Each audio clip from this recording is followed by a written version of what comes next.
하나님 감사합니다. 또 귀한 주일 오후 시간에도 주님 앞에 나와 이렇게 예배자로 저희들을 세워주시고 하나님 앞에 말씀을 통하여 위로받게 하시고 도전받게 해주시니 감사를 드립니다. 이 시간 듣는 주님의 말씀을 통해서 우리가 새 힘을 얻고 이 땅을 살아가는데 부족함이 없는 하나님의 자녀 되게 하여 주시옵소서. 하나님 앞에 날마다 우리의 믿음이 성장하고 우리의 인격이 자라며 하나님이 기뻐하시는 삶을 살아가는 저희들 되게 하여 주시옵소서.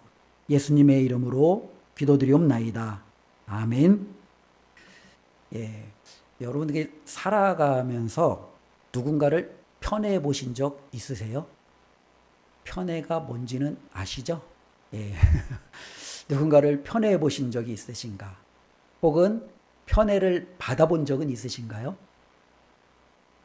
편애해 본 적도 없고 저는 목사님 편애를 받아본 적도 없습니다.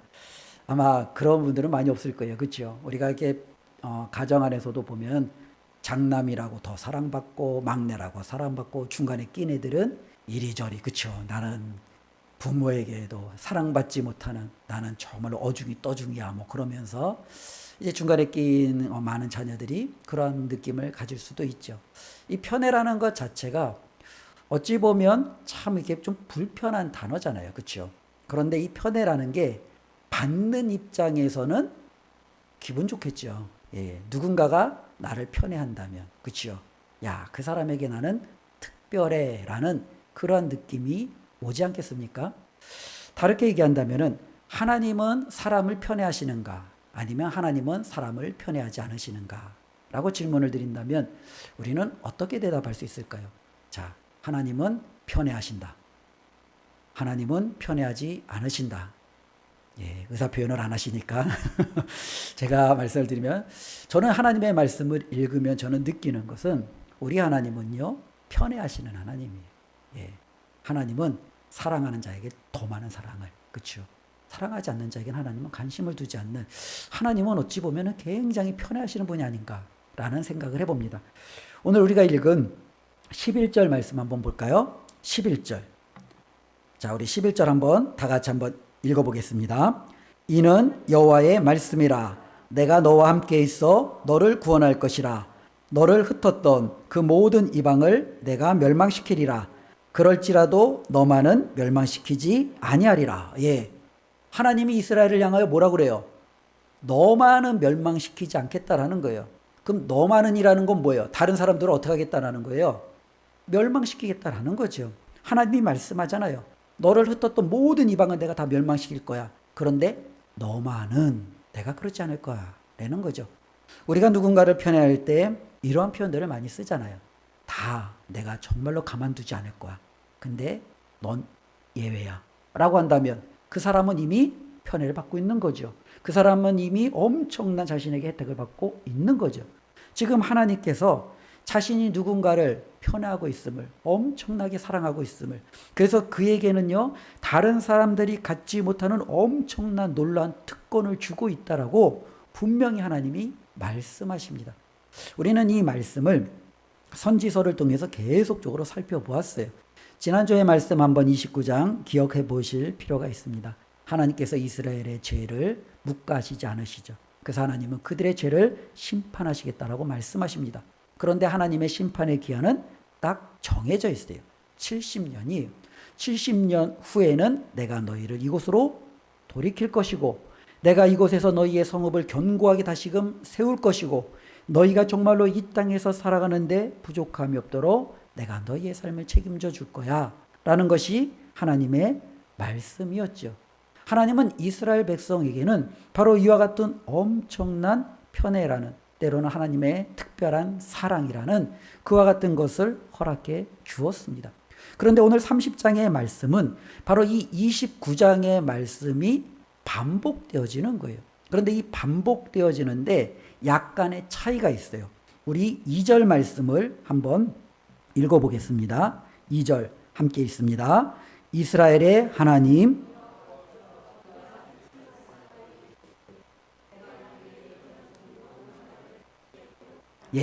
하나님께서 예레미야에게 명령을 하시죠. 근데 그 명령이 뭐예요? 내가 너에게 준 그 모든 말을 어떻게 하라고요?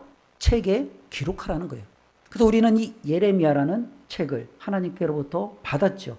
하나님의 말씀을 우리는 글로 받았어요. 문제는 이 말과 글의 차이를 우리는 살면서 많이 느껴요. 살다 보면은 우리가 누군가에게 말하다가 실수할 수가 있잖아요. 그 사람의 인격을 모독하거나 때로는 해서는 안 될 말을 해서 그 사람의 감정을 상하게 하거나 그러면은 나도 미안하고 상대방도 상당히 좀 불편해요. 그렇죠? 그런데 이 말이라는 것 자체는 그 당시에는 굉장히 생생한데 시간이 지나면 어떻게 됩니까? 어느 정도 희석이 돼요. 잊어버리기도 해요. 그 사람이 나에게 했던 모든 것들이 조금 무마되기도 하죠. 그런데 글은 좀 달라요. 우리가 사회적으로 많이 그 인터넷과 때로는 이제 여러 가지 네트워크와 SNS가 발달하면서 굉장히 큰 이슈 중에 하나가 뭐냐면 댓글이라는 거잖아요. 그렇죠?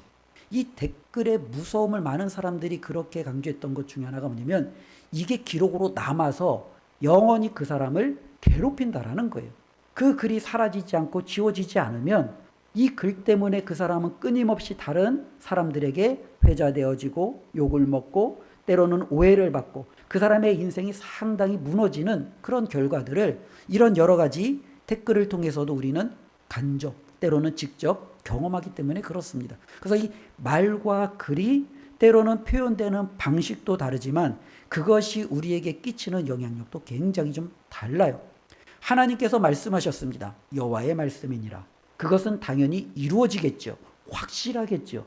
그런데 듣는 입장에서는 그 말씀을 조금 더 확실하게 하고 싶은 거예요. 우리가 그런 부분이죠. 누군가에게 이야기합니다. 상대방이 약속합니다. 내가 반드시 해줄게. 그래, 걱정하지 마. 내가 반드시 책임질게. 처음에는 그 말을 들었어요. 굉장히 힘이 돼요. 아, 내가 정말 그 사람에 대한 기대하는 마음이 있어요. 근데 이제 그 사람하고 헤어졌어요. 내 마음속에 뭐가 있어요? 불안함이 있어요. 그 사람이 아까는 나한테 확실하다라고 얘기했는데 혹시 마음이 바뀌면 어떡하지? 그 사람이 나중에 딴 말하면 어떡하지? 내가 너하고 약속했던 그 모든 것들을 무시해버리면 어떡하지? 우리는요, 그런 어쩌면 걱정들이 있을 수 있어요. 그래서 많은 사람들이 때로는 그 말에 대한 확증을 하기 위해서 그 말을 어떻게 해요? 글로써 남기는 거예요. 때로는 계약으로 남기고 때로는 약속의 형식으로 남기고 글로 남기면서 내가 한 말이 확실해 라고 하면서 그 상대방에게 그 모든 것을 남겨주는 거죠. 지금 하나님은요, 하나님께서 행하신 말씀은 반드시 이루어져요. 그러니 확증할 필요가 없지요. 그것에 대해서 하나님께서 뭔가 부연 설명할 이유도 없어요. 그런데 이스라엘 백성의 측면에서는 불안한 거예요. 하나님이 말씀은 하셨지만 우리에게 약속은 하셨지만 과연 70년 후에도 하나님이 그 약속을 기억하실까? 그 약속대로 하나님이 이행하실까? 그들은 굉장히 불안할 수 있죠. 그래서 하나님은요, 예레미야에게 하나님께서 자신의 말씀을 책으로 글로써 남기라고 하신 이유는 바로 하나님의 백성들의 삶을 그들을 위한 것임을 우리에게 분명히 말씀해주고 있다라는 거예요. 그래서 예레미야는요, 하나님께로부터 받은 그 모든 말씀을 책으로 글로 남기기 시작합니다. 그것이 바로 예레미야죠. 그럼 하나님께서 특별히 말씀하신 것들을 글로 책으로 우리에게 남겨줬는데 이스라엘에게 남겨줬는데 하나님께서 정말로 약속하신 건 뭐냐라는 거예요. 앞에 29장에 또 그 앞에 하나님께서 약속하신 이 모든 거예요. 즉 뭐냐면 내가 너희들을 죄에 대해서 반드시 그 죄값을 물을 것이다. 그러나 너희를 망하게 하지 않을 거다. 내가 너희를 70년 후에 돌아오게 할 것이다. 그리고 70년 후에 너희가 돌아와서 이곳에서 너희가 내가 준 놀라운 평안 가운데 축복 가운데 살게 할 것이다. 이것이 바로 하나님께서 예레미야에게 하나님의 약속을 글로 책으로 남기라고 하신 그 내용입니다. 우리 3절 말씀 한번 읽어보겠습니다. 여호와의 말씀이니라. 보라, 내가 내 백성 이스라엘과 유다의 포로를 돌아가게 할 날이 오리니 내가 그들을 그 조상들에게 준 땅으로 돌아오게 할 것이니 그들이 그 땅을 차지하리라. 여호와께서 말씀하시니라. 예, 이게 바로 하나님께서 말씀하시고자 하는 핵심 전제예요. 그러니까 하나님이 이스라엘 백성에게 정말로 하시고자 하는 말씀은 뭐냐면 내가 너희를 포로지로 다 흩어버렸다. 지금 이 하나님의 말씀을 받는 사람들은 바벨론 곳곳에 포로로 끌려간 유대인들이에요. 근데 그들에게 하나님이 말씀하시는 거예요. 걱정하지 마. 때가 되면 내가 너희를 다시금 그곳에서 이 예루살렘으로 다 돌아오게 할 거야. 이것을 책으로 글로 남겨. 하나님이 그들에게 주시는 약속이죠. 근데 우리는 여기서부터 출발하는 겁니다. 그러면 하나님께서 이를 이루기 위해서는 과정이 있어요. 그 과정이 뭐냐면 분명히 그들은요 흩어졌잖아요. 특별히 그들이 왜 흩어지게 되었는지 하나님은 먼저 그것을 설명해 주는 거예요. 너희가 왜 이 바벨론과 때로는 이 제국 전역 곳곳에 너희가 한 번도 가보지도 들어보지도 못한 그곳에 그렇게 흩어지게 되었는가?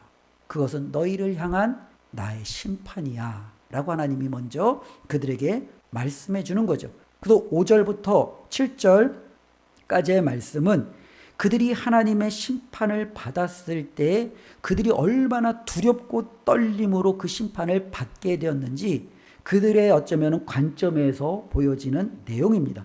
그들은 어때요? 무서워 떠는고 두려움에 떨고 평안이 없고 특별히 그들 가운데 보면은요 6절에 보면은요 남자가 아이를 가질 수 없잖아요.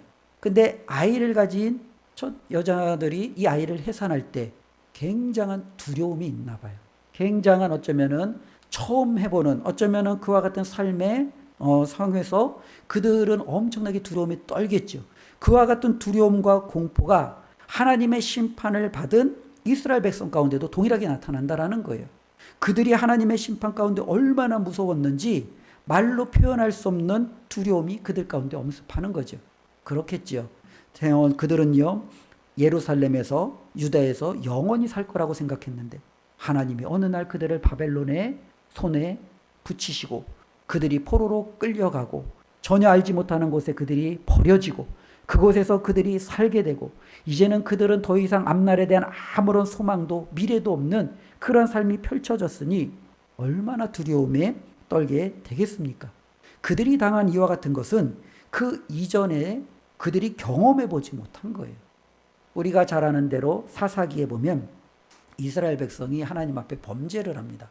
그럼 하나님은 어떻게 해요? 주변 민족을 들어서 이스라엘을 혼내요.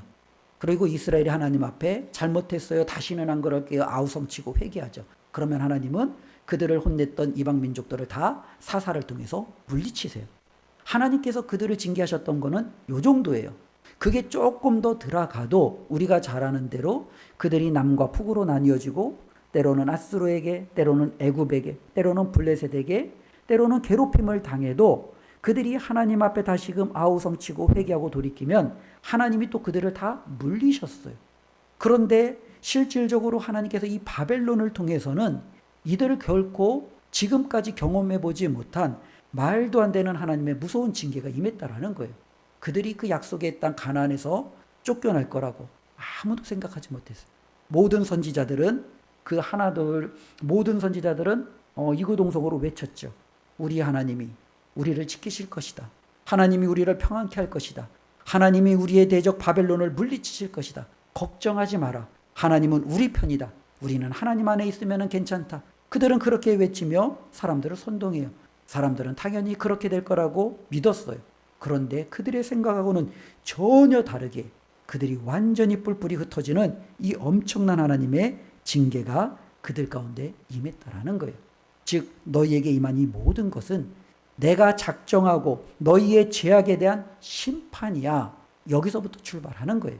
두 번째로 하나님은요 7절 이제 마지막 부분부터 9절까지 그들에게 다음과 같이 말합니다. 7절 우리 마지막 그러나 우리 찾아보셨죠? 거기 한번 읽어보겠습니다. 그러나 그가 환난에서 구하여 냄을 얻으리라. 하나님이 그럼에도 이스라엘 백성에게 다시 한번 약속하셨어요. 말씀하셨어요. 그리고 하나님이 그들이 확신을 갖도록 글로써 남겨주셨어요. 그건 뭐예요? 그러나 내가 너희를 심판해서 모든 것으로 쫓아냈지만 환난에서 내가 너희를 어떻게 해요? 건져낼 거야 라는 것이 하나님의 약속이에요. 우리는 힘 있는 사람들이 약속하면 그 약속을 굉장히 기대하죠. 하나님이 약속하셨어요. 하나님이 그 약속을 확증하기 위해서 글로써 책으로써 이들에게 남겨주셨어요. 하나님은 8절 9절 계속적으로 말하는 거예요. 너희에게 있는 그 멍에 너희에게 있는 그 포박 너희가 지금 섬기고 있는 이 이방인, 이 모든 것들을 내가 다 끊어낼 거라는 거죠. 다 끊어내겠다라는 거예요. 걱정하지 말라라는 거예요. 그들은 지금까지 바벨론 왕을 섬겼어요. 이방인을 섬겼어요. 주변에 있는 그들이 한 번도 들어보지 못한 수많은 신들을 바라보며 두려움에 떨며 어찌할꼬 탄식하며 살아갔어요. 그런데 하나님이 말씀하시는 거예요. 내가 너희를 그 환난에서 건져내겠다라는 거예요. 그리고 이제는 9절 우리 함께 읽습니다. 그들은 그들의 하나님 여호와를 섬기며 내가 그들을 위하여 세울 그들의 왕 다윗을 섬기리라. 이제는 더 이상 그들이 바벨론 왕을 섬길 이유가 없어요. 페르시아 왕을 섬길 이유가 없어요. 이방인들에게 눈치를 보며 그들에게 두려움에 떨며 살아갈 이유가 없어요. 하나님이 그들을 다시금 구원해 내시면 그들은 누굴 섬기면 돼요? 하나님을 섬기면 돼요. 이전에 그들이 하나님을 섬겼던 것처럼 애굽에서 그들을 건져내신 그 하나님을 바라보았던 것처럼 이제는 바벨론에서 그들을 돌아오게 하실 하나님, 바벨론에서 그들에게 다시금 구원의 역사를 이루셔서 그 예루살렘에 거하게 하신 하나님, 그 하나님을 섬기면 돼요. 그들에게는요, 또 하나님께서 세우실 그들의 왕이 있죠. 여기서 9절에 나타나는 이 왕은요, 분명히 우리가 알고 있는 소년 왕, 골리앗과 싸웠던 그 왕은 아니죠. 하나님께서는요, 그들을 위하여 세울 그들의 왕, 장차 세우실 왕이에요. 우리가 아는 대로 예수 그리스도죠. 다윗의 정말로 그 후손에게서 하나님이 택하신 그 영원한 우리의 왕 대신 예수 그리스도를 약속하시는 거죠. 이제 그들은요, 하나님과 하나님께서 저와 여러분들의 왕으로 세우실 그 예수 그리스도를 섬기게 할 거야 라는 것이 하나님이 이들에게 주시는 약속이라는 겁니다. 그리고 이 모든 것을 우리가 아까 읽었던 2절에 내가 내게 일러준 모든 말을 책에 기록하라는 거예요. 즉 하나님은 결코 이것에 대해서 번복하지 않겠다라는 거예요. 반드시 이루시겠다라는 거예요. 우리 하나님이 왜 이렇게까지 하시는가? 우리 11절 다시 한번 읽어보겠습니다. 이는 여호와의 말씀이라. 내가 너와 함께 있어 너를 구원할 것이라. 그럴지라도 너만은 멸망시키지 아니하리라. 그러나 내가 법에 따라 너를 징계할 것이요 결코 무죄한 자로만 여기지는 아니하리라. 예, 하나님께서 이렇게 하시는 데에는 하나님께서 저와 여러분들은 다른 사람하고는 다르게 보고 있기 때문에 그렇습니다. 이스라엘 백성이 살았던 때에는요, 민족이 이스라엘이 전부가 아니었죠. 이스라엘 민족은 지극히 작은 민족이에요. 그들이 거주했던 땅은 지극히 작은 땅이에요. 그들이 가지고 있는 힘은 제국과 때로는 큰 나라들이 가지고 있는 힘에 비하면 정말로 보잘것없는, 아무 내세울 것 없는 그런 힘이에요. 그런데 하나님이 왜 그들에게는 이렇게까지 약속하시느냐라는 겁니다. 다르게 이야기하면 그들은 하나님 앞에 특별하기 때문에 그렇습니다. 하나님 앞에 이렇게 특별함을 인정받고 또 하나님이 특별하게 그들을 하나님이 그렇게 여기시는 한 결코 이들을 향한 하나님의 뜻은요, 꺾이지 않는다라는 거예요. 저와 여러분들이요, 이 땅에서 살아갈 때 우리에게 있어서 가장 좋은 것은 무엇이냐? 이 땅에서 잘 되는 것도 중요하죠. 필요하죠. 그러나 그것보다 더욱더 우리가 간절히 사모하고 바라야 될 것이 있다면 하나님이 저와 여러분들을 특별하게 여기시는 거예요. 하나님이 저와 여러분들을 이 세상에 있는 그 누구보다도 편애하시는 거예요. 하나님의 그 사랑이 저와 여러분들에게는 다른 이들에게하고는 전혀 차원 다른 모습으로 다가오는 거예요. 이것만큼 큰 은혜가 없다라는 겁니다. 그리고 저와 여러분들은 그 하나님의 은혜를 입어 지금 이 자리에 이렇게 서 있는 줄로 믿습니다. 하나님 앞에 서는 날까지 우리 하나님께서 저와 여러분들을 얼마나 특별히 여기시는지, 얼마나 우리를 이 세상 속에서 편애하시는지, 그리고 하나님은 그 편애하는 사랑을 결코 거두지 않으게 하시고 반드시 하나님의 놀라운 은혜로 우리를 이끌어 가실 것을 우리가 확신하며 그 하나님 앞에 감사한 마음으로 살아가기를 주님의 이름으로 축원을 드립니다.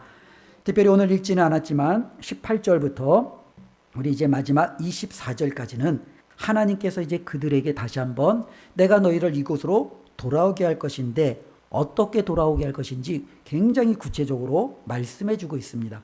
우리 30장 18절 말씀 함께 읽습니다. 여호와께서 말씀하시니라. 보라, 내가 야곱 장막의 포로들을 돌아오게 할 것이고 그 거처들에 사랑을 베풀 것이라. 성읍은 그 폐허가 된 언덕 위에 건축될 것이요 그 보루는 규정에 따라 사람이 살게 되리라. 아멘. 예루살렘 성이 느부갓네살의 침공에 의해서 멸망당했을 때는요, 이 예루살렘은 그냥 말 그대로 폐허예요. 황무지예요. 그래서 이 예루살렘에 사는 사람은 존재가 안 됐어요. 예루살렘은요, 들짐승들의 그냥 처소가 되었어요. 그런데 하나님이 말씀하시는 거예요. 내가 너희를 이 예루살렘으로 다시금 돌아오게 할 것이고 이 무너진 성읍을 재건할 것이고 지금은 사람이 살지 못하지만 내가 너희를 다시금 돌아오게 함으로 이곳에서는 너희가 살 수 있도록 하겠다라는 하나님의 확실한 약속이 그들 가운데 주어집니다. 19절 말씀 한번 보겠습니다. 그들에게서 감사하는 소리가 나오고 즐거워하는 자들의 소리가 나오리라. 내가 그들을 번성하게 하리니 그들의 수가 줄어들지 아니하겠고 내가 그들을 존귀하게 하리니 그들은 비천하여지지 아니하리라. 지금까지 이스라엘 백성은요, 19절에 있는 말씀하고는 완전히 반대의 삶이었어요. 감사와 즐거움의 소리가 아니라 앞에 말한 것처럼 두려움과 공포와 그들의 마음 가운데 무서운 소리로 그들은 신음소리조차 못 낼 정도로 그렇게 살았어요. 그들은요, 번성하지 못했어요. 전쟁으로 죽습니다. 기근으로 죽습니다. 포로로 끌려가기 전에 정말로 그들이 모여 있다가 아무것도 먹을 것이 없어 굶주림으로 죽어나가는 거예요. 그들의 삶 가운데는요, 민족이 축소되고 때로는 그들의 자녀들이 죽어나가고 이제는 그 민족이 끊어질 것 같은데 하나님은 약속하는 거죠. 너희가 번성하고 너희들의 그 수가 줄어들지 않게 되겠다라는 거죠. 그들은 굉장히 비천했어요. 그들은 포로로 끌려가면서 수많은 민족들에게 비아냥을 들어야 됐어요. 야, 너희들이 하나님 앞에 택함 받았다며, 선민이라며, 너희가 그토록 자랑했던 그 예루살렘 성전, 너희가 그토록 우리에게 정말로 말했던, 외쳤던 너희의 하나님 여호와 다 어디 갔니? 너희들은 어떻게 된 거야? 왜 그렇게 너희는 이렇게 비참하게 된 거야? 너희는 지금까지 헛것을 믿었구나. 사람들의 비아냥거림, 때로는 그들은 포로지에서 포로가 된 신분으로 너무나도 비천한 그와 같은 삶을 살아갈 수밖에 없는 그 현실. 그런데 하나님이 뭐래요? 내가 너희들을 존귀하게 하겠다라는 거예요. 내가 너희들을 사람들에게 있어서 비천하게 만들지 않겠다라는 거예요. 하나님께서 그들에게 다시 한번 약속해 주시는 거죠. 우리 20절 말씀 함께 읽습니다. 그의 자손은 예전과 같겠고 그 회중은 내 앞에 굳게 설 것이며 그를 압박하는 모든 사람은 내가 다 벌하리라. 많은 사람들이 정말로 기대하는 것이 있다면 특히 부모님들에게 있어서 고생은 나 때까지 내 자녀들은 잘 되기를 원하는 거죠. 그래, 어려움은 나로 족하다. 내 자손이 잘 될 수만 있다면 많은 부모님들은 그 희생을 전혀 아까워하지 않을 겁니다. 하나님은 그들에게 약속합니다. 너의 자손들이 잘 되고 굳게 세워질 것이다. 걱정하지 말라라는 겁니다.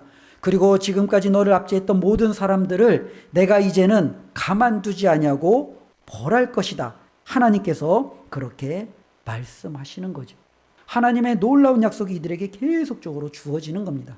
21절에 보면 그들 가운데 통치자, 영도자, 지도자들이 끊임없이 나올 것이라는 거예요.